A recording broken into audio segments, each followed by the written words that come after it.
Hey guys, what's up? How's it hanging? I'm wonderful. Thanks so much for asking. I hope you're doing well. I'm doing quite splendid, I think. Well, no, actually was on the verge of a breakdown only 60 minutes ago, but we're back. We're back and we're not doing better, but we're back. Uh but yeah, pulse check struggling. Pulse check on the verge. Pulse check over this shit. Um Yeah, I'm just kind of like at that point. I'm going home tomorrow for Thanksgiving, and I haven't been home in a year, almost a year, since last December. So I maybe that's part of my anxiety. I'm like so anxious to go, and I don't know. I realize maybe I just have such a routine here that the idea of going home right now stresses me out. I don't really want to do it. I don't even have my elephant in the room this episode, like have a microphone. I like am so I don't want to disrupt my routine, my flow. Like I'm excited to see my family, but I'm just not in the mood to travel. And then like Ubers are $1 million and I don't have $1 million to spare.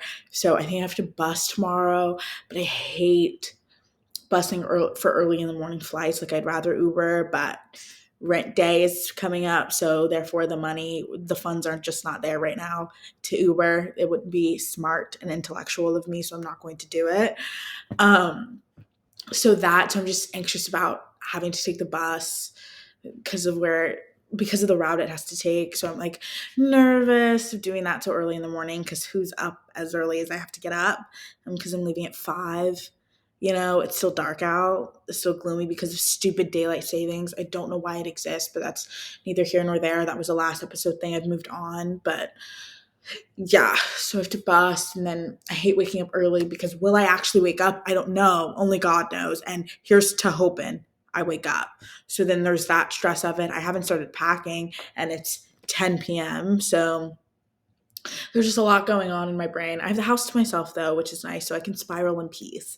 That's always good, right? It's hard to spiral when people are talking to you, right? It's like, okay, you're giving me like a sense of peace because I can't be stuck in my own head for 5 minutes. So I guess I'm thankful for that. And that's wonderful. But also, I kind of would like to break down completely. I think that would be interesting, right? It'd be something not new, but fun, right? A nice interlude to the day, a breakdown. So you're kind of stopping that by talking to me. So it's nice to have the house to myself where I can truly break down completely by myself. And I did that. I cried on my bed while I was like I washed my sheets because I'm still a grown up. Even in the midst of a breakdown, I'm still a grown up. So I was putting my dry sheets, back on my bed as tears were streaming down my face. Right. I did it though. I stayed an adult and I did the things I needed to do. I did my laundry. I cleaned the kitchen as I continued to break down, but it all went smoothly because things were done. Right. So it's about kind of like the little joys.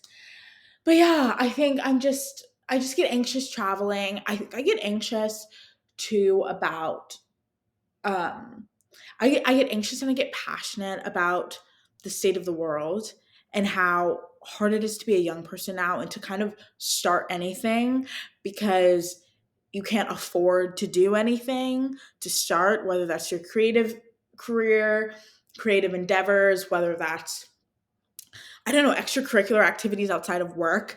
It's just, where's the money?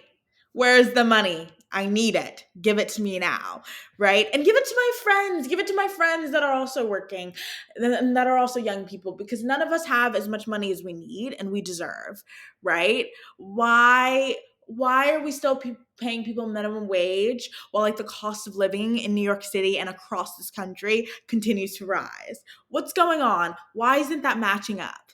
I'm stressed. I'm getting a rash. Do you know what I mean? It's quite ridiculous.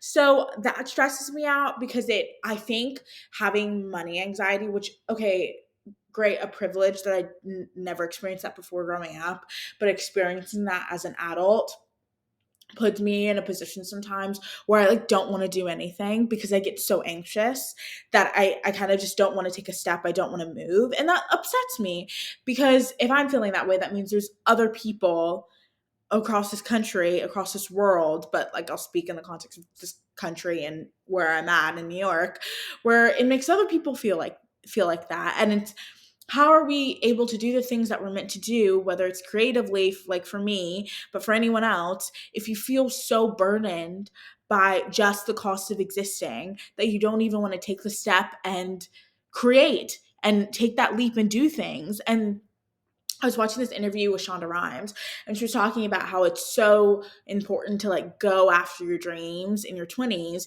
because it's the brokest you'll ever be, but it's also the most whimsical and the most willing you will be to step out in complete faith when nothing in front of you shows any signs of comfort or stability.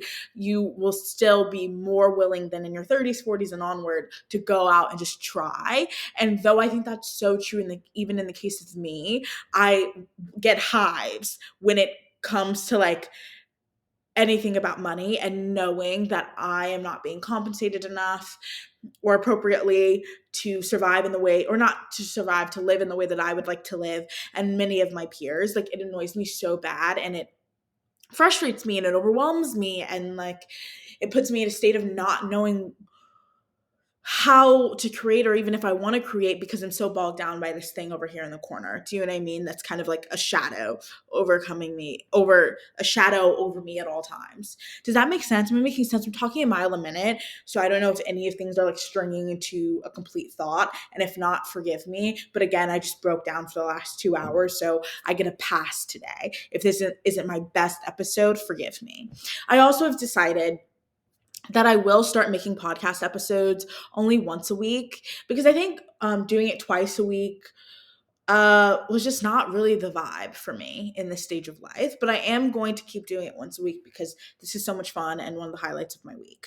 However, I also think there's a level of professionalism that must enter this space soon, meaning I need to probably start editing this thing where it's cohesive, probably get a better camera, perhaps, God willing. But again, you just heard my last rant. So when is that going to happen? I don't know. But hoping maybe I get a camera and perhaps a mic. Hello. Hello. Is this thing on? Perhaps a mic. Also to get better audio. And I'll learn how to edit. I'll sit down, I'll be an adult, and I'll watch a YouTube on it, and I'll learn how to edit. And maybe, perhaps, hopefully, this will be even more chic than it already is. Here's to hoping. Otherwise, I'm excited to go home and see my parents. My parents have come up to New York, so I've seen them since the last year, and I talk to them all the time, but I haven't gone home. I haven't touched North Carolina grass in almost 365 days. So that'll be new. I haven't driven in almost a year too. So like, fingers crossed, me on the roads, because I will be on the roads. I am going to be outside on a budget, but outside nonetheless. I asked my mom when I go home, I was like, oh my God, Mom, do you want to film a podcast episode together? And I was like talking to her on the phone, and she goes, sure, about what? And I don't know, that just wasn't giving excited to be on the show. So we'll see if Pam gets on an episode. Sounds like that's her worst nightmare, so maybe not, but who knows? Um, but yeah, that's my life. I'm like, what have I done this week other than stress about money? Oh my God, I've done so much. Actually, this is something joyful. I'm going to bring the energy back up. Something joyful is I ran 4 miles consistently, straight 4 miles. It took me, and my pace was 10 minutes, 10:54. So a little bit lower, because my pace for the last 2 weeks, I've only been doing this 2 weeks, has been 11 minutes, around 11:30 per mile. So this like significantly down my pace, and then also did 4 miles, which is the longest I've run yet. So super proud of myself. I took the day off today as a reprieve, but so proud of myself. Myself and Jason went out there and we slayed the day away, I fear. And we like ran around Central Park, and it was so beautiful. It was nice out. It was like 47, 50 degrees. It was a fun run. I also, though, learned, because my leg was killing me, that like I need to get better shoes ASAP. Like I need to get better shoes. And I've decided, I don't know if I said this on this podcast, I'm going to run a 5K. I'm going to do the turkey trot when I go home on Thanksgiving morning. So I need to Amazon Prime some good running shoes. Like actually now, like perhaps I look into ordering them the minute I get off this podcast. With what money? I don't know. Prayers up. But we got to do it because protecting your body is important. Anyway, uh yeah, I'm just so proud of myself because I don't know. It's been great to between this podcast and running. It's been great to like stick with things, and like hold myself firm to things that I've decided I want to do and to see them all the way through. I think I've been in this stage of learning. I've always been a very disciplined person, but holding on to goals that I set for myself. I think I have betrayed myself easily in the past. And I've gone, okay, I'll work toward these goals someone else set for me. But what about the goals I've set for myself? That's probably most important, if not the most important, to follow, to reach, to adhere to. But I don't. I will betray myself in a second to like go this way. And I think that's not good. So I've been really trying to stick with like personal goals I have set for myself. So this running, doing a marathon in 2027, prepping for that, doing this podcast. I really want to create more. I'm in this after like my show, I was like in my performance, I was thinking about how I want to create more and create work that I'm proud of, but I really got to like stretch my choreography bug. What? Stretch my choreography body limb. I don't know. There's like a phrase in there somewhere, but I'm not hitting it today. That's okay. Um, but I've got to stretch. Maybe we'll just sit there for for tonight. I've got to like stretch my choreography brain. Maybe that's it a bit because I just haven't choreographed like in college and undergrad. I was haven't taken choreography classes, right? So I was using that creative part of my brain every week. Sometimes if I was prepping for a show, right, for days at a time. So I just have been able to neglect that part of my brain because I've been focused on just surviving life or understanding my place in this world or like, I don't know, figuring out what taxes are that like I'm not being as creative as I would like to be. So yeah, I want to work on that. I was thinking I would love to start like an improv class of some sort and like make it a community thing where people come and we just have improv nights and we improv together and we create together and it's just something chill but like community building. So I got to figure out what that would look like, what I would want it to look like, and how it could grow. But I think that would be fun. But just thinking about ways to like bring people together and just to create because yeah, I've just been in a little bit of a drought, I feel like, and I don't want to get so stuck on just life that I neglect the reason that I'm in New York or neglect the reason that I'm living this life and like I think I'm living life because I'm meant to create things in this life. So I have to do that. I have to kind of lean into the things that I know I'm meant to be doing and not get so bogged down by the realities of life that can be quite negative and drain you completely. So yeah, maybe an improv class of some sort. That could be fun, like a weekly improv wiggle time with some people could be fun. I also want to create a little something. I need to like submit. I think I'm going to do that, like submit some work I've created just to festivals and get some feedback and see if I can perform some work I've created before again for things because I have a habit of creating something and being like, okay, it was great for that show, and then like abandoning it and forgetting I can like submit it to things and it can get accepted to other things. The more that it's seen, the possibility of getting funding to like create it and make it even bigger or create something else. And I think that's a skill in of itself, grant writing and getting funding for things. And that was something like I wasn't taught as much as I wish I was in undergrad, getting funding for your work and like asking for money to create the stuff you want to make, like not just dance wise, anything, film, anything.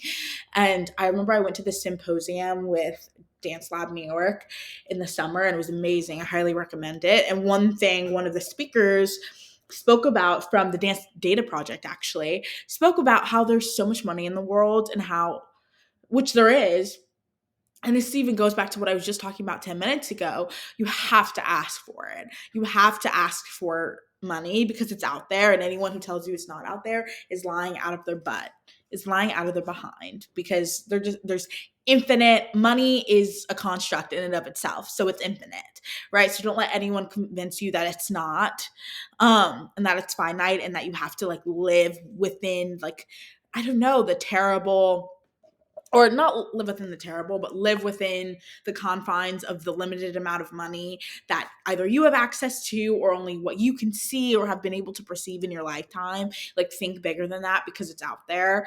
And I would like to use my money for good things, and to like create, and maybe create avenues for other artists to create that have not always had the resources to. So I'm just really passionate about art. And I think every single person in this world is an artist in some way or fashion, but it's always about uncovering that, and then discovering whether, like, there's people like me that want to do it for a living, but there's others that it's a part of who you are, definitely, but maybe not what you want to do with your life's work. But it's still something I think we all deserve to tap into about ourselves. I was just out with a friend on Friday having this conversation about how, taking the acting class I'm in was one of the most amazing things I've ever done. Starting dance, my parents putting me in dance was one of the most amazing things they've ever done for me. And I'm forever thankful, because both of those things were incredibly vulnerable for me. At 10 years old, starting to dance was so vulnerable. And I felt so out of place, which is insane because it is so a part of who I am now, that I think it's the most, like, it's the most grandest part of my identity, being a dancer, being an artist, that it's so funny that at some point in my life I didn't feel like I could take on the term dancer. It didn't feel like it was mine. But they're two of the most vulnerable things I've ever done, dancing and acting. Yet they're the most free I've ever been. They're the most anxiety inducing when you're first starting, but it's the most in touch with myself I've ever felt. It's the most connected to other people I've ever felt. I've discovered things about myself doing it. Oh my God, I'm going to cry. I cry over everything. I've also been so anxious today. So that's the other part of it. So just, I'm just an emotional gal. I don't know what's going on. Oh my God. But yeah, art is amazing. And I think part of my frustration of even what I was talking about before, about being stressed about money all the time, I think it's just because I think I'm meant to create. And I think there's just so many barriers to just living and be able and having the ability to survive in this world, that it stifles my ability to be creative, because I'm so worried about this BS over here that I don't even have the want or the desire to think about creating a choreographic piece, or even writing an article, or writing my own script, or performing a monologue, because I'm so stressed about this thing over here. And so, like, learning to disconnect myself in a healthy way, because there's things unfortunately I have to worry about, like rent and all those things. I have to worry about that, but not letting that deter me from the reason that I am on this planet, which is to create. I am a creative in every sense of the word, and not to let go of that, and abandon that part of myself, because that's when I'll be my most miserable, is if I do that. So it's just, yeah, art, yeah, it's just kind of a place I'm in where I'm realizing I have to be so much more dedicated about pursuing and creating art, and to be like insane about it, and I have so many creative ideas that I'll just like write down in my journal, that I need to start saying out loud, and I need to start figuring out ways to pursue them and to make them happen, because I think they're good ideas, but then I get stuck again on the, yeah, but how would I find the money to finance this, or how can I ask people to be a part of this, or will they say no and just say they don't want to be a part, whatever. And it's like, I just need to go for it, because the pieces will fall together, because dance, acting, performing in general, or creating in general, are some of the only places I have felt the most sane as a human being. And it's important to hold on to those environments and those parts of yourself, because otherwise, speaking for myself, I will truly go insane. So that's where I'm at. She's running 5Ks and she's changing lives, her own, to start. But yeah, otherwise life is good. This was just like a long rant for 20 minutes, but I'm really proud of my running. I am. I've like been watching so many TikToks. Oh, hard left. We're gonna talk about running again. I've been watching so many TikToks about how like if you can run 4 miles, you can run five, you can run five, you can run 10, if you can run 10, you can run 15, you can run 20. And I didn't believe that until I did the 4 miles, which may seem small to someone else, but it's such a big accomplishment for me. And it was because I started running two a week and a half ago and I was like, I think I can do four. I think I can build up to that. And I have. And I'm just so proud of myself. And um, one of my coworkers is like doing this training with me, and Jason too is running. And so it's also fun to have people around you that are rooting for you, but you're also rooting for them in their growth. It's super special. So life is great. I'm excited to go home to see the fam and then to see some of my friends from home. I think it's all going to be really great. And yeah, I'm going to try and let go of this anxiety as best as I can, or maybe sit with the anxiety for a minute, because it's still, I feel like it's sitting in my chest. I think I need to sit with the anxiety of just like travel and how that stresses me out, and just like going home and not knowing what to expect because I haven't physically been home in a year, sitting in that anxiety, but also enjoying the time with my family because I love my family and I'm the biggest family girl ever. And so to not let that anxiety, or not, because I'm so used to also being able to maneuver around the world as I please in New York because everything's so accessible, to be comfort in like to take comfort in stillness and being sedentary for a couple days. Like that's a good thing. And so living in that. But I think it'll be good. I'm super thankful for everyone in my life and for this platform to like speak on, even if I'm speaking to only one person. It's super fun and very cathartic for me. So, yeah, happy Thanksgiving, everyone. I guess this is a Thanksgiving episode because I'm going to release this probably tomorrow and not post again until after Thanksgiving. So, happy holidays, happy Turkey Day. I hope you all are thankful for the people in your life, thankful for something in your life.